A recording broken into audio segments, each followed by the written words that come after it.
Hi everyone, welcome back to my channel. If you're new to my channel, my name is Kay and I am a nurse in England. And for today's video, I'm going to talk about being pulled out from your permanent post.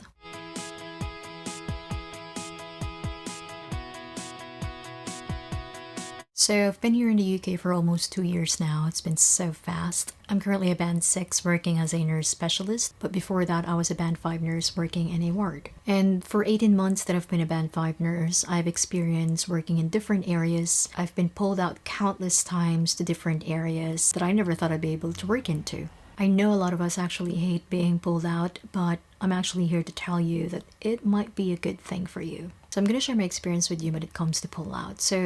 But also, I just want to explain, pull out means like you have a permanent post and then your manager decided to pull you out from that permanent post and let you work in a different area that's within the level of your capacity. So I used to work in a cardiac care unit. It's a ward, and I manage about 4 to 6 patients in a 12-hour shift. So I basically look after patients who has cardiac problems. We also give oral medication, IVs, same job as in any ward that you know. I remember my first ever experience of being pulled out was in a respiratory ward. And I think I was just on my 4th month, I think, of being a nurse here in England. I just got qualified in giving oral medication when I got pulled out. As you know, here in England, if you're a newly qualified nurse or if you just got your PIN, you would need to undergo a lot of assessments like an oral medication, IV medication, NG tube, insertion of Foley catheter and stuff like that. Even if you're an experienced nurse, you would need to go through a lot of trainings and you need to be assessed by one of your superiors. So I remember that day that I was pulled out in respiratory ward, I just passed that assessment. I'm not going to deny it. I felt kind of like scared and intimidated when I went to a different area, which is different from my permanent post. First, because I'm not familiar with the area. I've had respiratory patients before in my previous experiences in the Philippines, but it's still different in the UK. The system is different, so it's basically an overwhelming feeling for me when I got pulled out. But you have to remember that whenever you get pulled out to another area, they will always have to do an induction. Induction means they should show you around where to get the medication, where is the sluice room, the supplies room, and stuff like that. So it's kind of like an orientation about the area. So they did that, and then I was given my patients, which is like 6 patients that I needed to manage by my own. I was the only RN during that time. There is another bay which has another 6 patients and is being managed by another RN. So it's cool. Now I started my day, I look at the medication, I look at the plans. I was like, okay, just relax, you can do this. It was a crazy day because it was so busy, but I was able to manage it and I survived. The reason for that is because I was actually supported by the permanent staff working in the respiratory ward. Second is I asked questions if I'm not sure about anything. They were aware that I just got qualified, I just got my PIN. They're very much supportive, actually. The manager itself is actually going to the bedside and helping me if I have any questions and stuff like that. After that day, I was like, okay, well, that wasn't so bad. I then started to book consecutive bank shifts in respiratory ward, and I ended up liking it. So the next area where I was pulled out was in a COVID area, and it was so crazy. It was my first time being pulled out there, and it was just so busy. The number of patients are actually larger. Instead of the regular 6 patients, I was managing between 8 to 10 patients. That's crazy. And they have a lot of medications. But it turned out okay. I was really tired by the end of the day, but it turned out okay because, again, the staff were really supportive. If I have any questions, I always ask them. If I needed help, I ask for help. That's the good thing about here in the UK. They're going to help you and they're going to support you, especially the line manager there. Hey Google, stop playing the music. Sorry about that.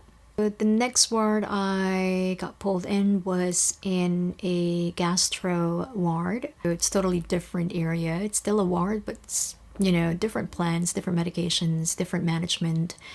And I remember I had a patient who's got an NG tube, and again, I wasn't competent yet when I was pulled out there. So I was like, I can't give medications through NG tube. I can't basically touch it or do anything with it. So it turned out okay because, if I have some procedures or things or whatever that I know myself I can't do, I tell them. I tell the permanent staff, and they actually help me. Next ward I got pulled in was in a care of elderly ward. And for those nurses is already working in the UK, I bet that this place is another crazy area. It's actually a place for the elderly, but more specifically those who are having dementia, memory problems, and it's very chaotic. How did I survive? Oh, so I got pulled in at the middle of the day. So basically, I think one of the nurses who was managing the bay got sick and she needed to go home. So that was the reason why I got pulled out at the middle of the day, which can happen anytime. So I basically didn't have to do anything. The line manager was very supportive. She was like, oh, that's fine. I'm going to give all the medication. All you need to do is to stay in the bay, make sure your patients are safe, make sure that the plan or the doctor's order are updated or are carried out, and that nothing is missed. And that's what I did. So, yeah, I was very lucky. The very last area I can remember where I got pulled out is called CMDU. It's an outpatient setting. Again, I got pulled out at the middle of my shift. I think it was around lunchtime. I was kind of having a debate with one of my superiors because I didn't want to be pulled out. Here in the UK, if you feel like you're not comfortable being pulled out to another area where you're not competent, then you can say no. You can refuse in a respectable manner. So I wasn't comfortable at that time because the description to me was like, you just need to give medication in that area and you can come back after that. And I was like, well, I'm about to give medications to my patients because they're about to take their lunch. And you're telling me that I need to be pulled out to give medications to other patients?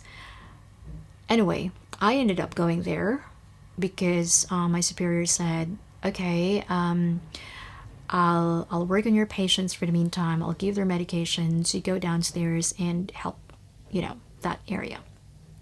I went there and I was like, wow. It was less busier than upstairs. It was a good day. Eventually, I started doing bank shifts in there. It was a very chill area. You just need to basically give medications, monitor your patients. They're all ambulatory because it's an outpatient setting. So after you give the medication, they're going to go home. That's it. You just need to make sure that they're not going to react to the medication that you're giving. Fast forward, that is actually my job now as a nurse specialist. So if I wasn't pulled out, I won't have the chance to discover this area, which is called CMDU. So basically, my point is there are a lot of positive aspect when you are pulled out to another area. I know because a lot of my colleagues as well, when I was still a band 5, are really, they really hate it. I do hate it as well. I just don't like, the disruption in my workflow. Like, especially if you're pulled out at the middle of your shift. I mean, you already have a set of patients. You already know the plans for these patients. And you're going to be pulled out at the middle of your shift to have another set of patients. So it's just kind of like difficult to adjust sometimes. But anyway, the positive aspect of that is that you will learn a lot for sure.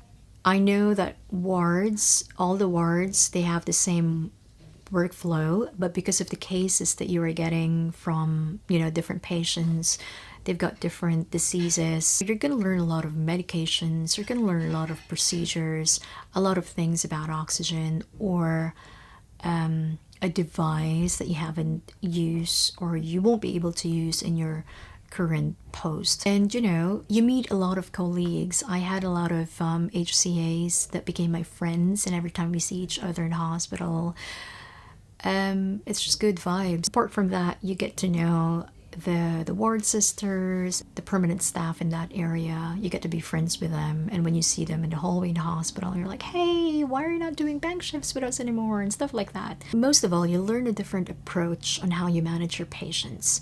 What you do in cardiac area is something that you cannot do in gastro area, stuff like that. It actually broadens your experience. It gives you an opportunity to know in which area do you really want to work in. If you are looking into getting a promotion to be a band 6 or band 7, I would advise you to take the opportunity to be pulled out. Not all the time, of course, because that's going to be tiring and unfair for you. But it's basically something that's going to hone your skills and give you a lot of insights about your job. So yeah, that's all I gotta say. I hope somehow that actually has given you something important. I don't know if yes, but thank you so much for watching, and please follow and subscribe. If you have any questions, I'm always here. As long as I'm not busy, I'm gonna answer you guys. Bye.